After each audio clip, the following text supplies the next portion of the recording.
Hello and welcome back to Football Scrutiny. Today we're going to be looking at David Moyes' first game in charge of West Ham. Will he be able to get them out of trouble? Judging on the first match, 4-0 at home, couldn't have started any better. Let's get into it. We'll start by looking at the West Ham side. David Moyes opted for a 4-4-1-1 system, converting to a 4-4-2 in defence. Anderson, plenty of space and freedom to work in the middle of the pitch. Bournemouth opted for a 4-3-3 system. Let's take a look at the defensive structure from West Ham. David Moyes had his team lined up in a 4-4-2 in defence. Tight, narrow defence, staying in the middle of the pitch. Defending pretty much in their own half. Maybe the two forwards would be slightly in the opposition half, but in general their point of pressing would be as soon as the ball would come into their half and onto the wings, they would shift across the whole team and press on the sides. Like I mentioned, West Ham attack in a 4-4-1-1 system, but in defence a 4-4-2. They've shifted across here, nice and tight, all in one half of the pitch. And just want to take a look at Anderson and Haller. With the ball in front of them, they defend. However, when the ball goes past them, they don't defend and they just wait for the transition to go from defence to attack. West Ham pressed the goal kicks. These are the starting positions for West Ham to press the goal kicks from Bournemouth. Haller would just sit just in front of Lerma, preventing the initial pass coming into him. And depending on which side the ball will be played to which centre-back, either Cook or Mepham, Fornals or Snodgrass would jump out onto them. Here in this example, the ball comes out to Cook and Fornals jumps out onto him to prevent the ball coming forward. Haller would then prevent the pass coming into the goalkeeper, or at least try, but also trying to prevent Lerma from playing. When the ball comes shifting across, Haller would then jump onto the other centre-back and Snodgrass would be prepared to jump out onto the full-back, with Anderson picking up Lerma and Fornals again trying to prevent the ball from coming to the other centre-back or the goalkeeper.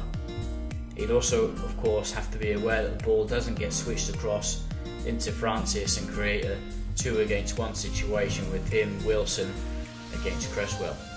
Okay, so this is the image where the ball is passed into Cook. This is the moment that Fornals jumps out. We can see Haller there. Haller there is preventing the initial pass coming into Lerma, and when the ball comes back across, Haller then jumps out onto the opposite centre-back. Fornals prevents the ball from coming into the goalkeeper or being switched, and then Snodgrass would then jump out onto the fullback, and we can see again Anderson coming in with Lerma and Fornals preventing the ball from being switched back across. Okay, so how did West Ham press with the two forwards in the 1-1 position? The main thing was that one of the forwards would then be trying to prevent the passes being played into Lerma, and when the ball would be passed from centre-back to centre-back, they would switch. Anderson would jump onto the opposite centre-back, whilst Haller would try and prevent the balls coming into Lerma, and vice versa. Okay, so here we can see Anderson jumping out to the centre-back and Haller coming into block passes coming into Lerma, and vice versa. As soon as the ball switched back across, Anderson with a body position to cover Lerma, and Haller goes to press the centre-back. Looking at the counter-attacks which David Moyes tried to implement, as we've already mentioned, Anderson and Haller would defend just inside the opposition half, with the other 8 players defending in their own half. We previously mentioned that Haller and Anderson would try and block the ball coming into Lerma, but as the first half went on, Gosling would try and intervene in the build-up play, and so the two, Anderson and Haller, would then try and prevent Gosling and Lerma from playing, often leaving the centre-backs to bring the ball forward. And when the ball was passed, Anderson and Haller, they wouldn't be involved in defensive duties and would instead wait to try and mount a counter-attack and be left 2-against-2 with the two centre-backs. Here we can see that area in behind the two centre-backs which they would try to exploit.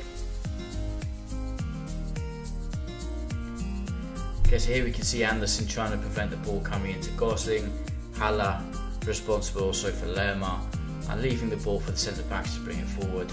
By this point, of course, it's already 3-0, but it was clear from West Ham that that's what they were trying to do. So when the ball's lost here, Noble instantly gives it forward. Anderson and Haller already starting their counter-attack. It's good tactics from West Ham to try and make the most of that desperation to play forward and get back into the game when you're 3-0 down. Okay, so Anderson was creating numerical superiority on the wings, often shifting across to either side.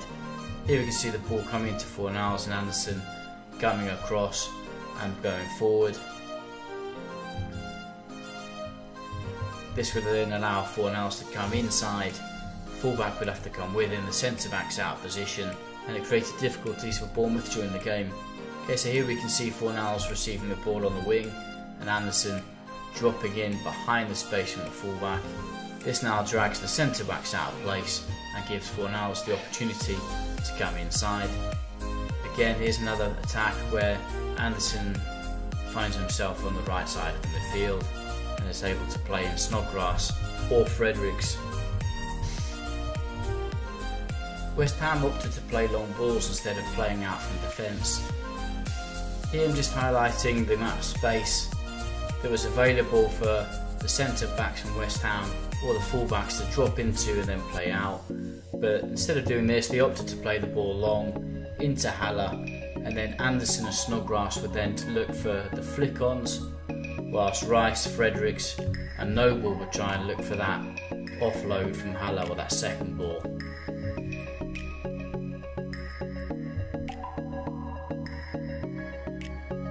Okay, so here we can see clearly the amount of space that would be easy for one of those centre-backs just to drop in and receive the ball from the goalkeeper and then play forward, but they opt instead just to play it long, put it up in the air, up to Haller, and try and get Rice, Fredericks for that second ball, or Anderson, Snodgrass for the flick on.